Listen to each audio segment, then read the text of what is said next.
Imagine a time when the Philippines, a nation of over 7,000 islands, had no single national language. Imagine Filipinos from Luzon, Visayas, and Mindanao.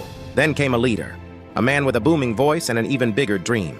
He believed that true unity begins with understanding, and that understanding begins with one common language. His vision wasn't just about political independence, it was about forging a national identity. This is the story of Manuel L. Quezon, the man who gave the Philippines its national voice.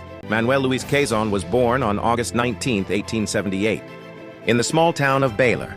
From these humble beginnings, he would rise to become the first president of the Commonwealth of the Philippines, a towering figure in our nation's history. Quezon's presidency began in 1935. This was a critical time.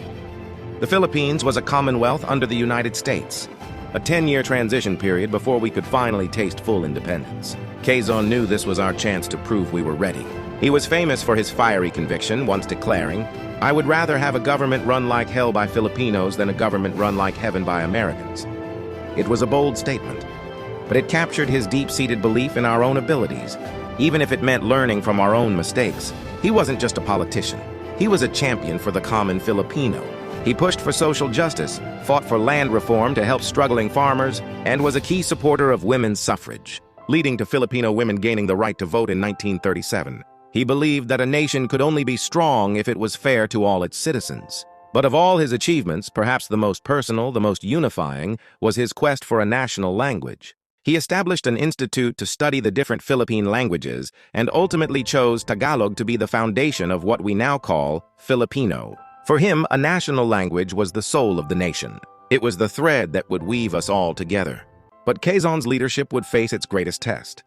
In 1941, World War II reached our shores. The invasion of the Philippines by Japanese forces was brutal and swift. Forced to flee for the safety of the government, Quezon, already battling tuberculosis, made the difficult journey to the United States to lead a government in exile. From thousands of miles away, his spirit never waned.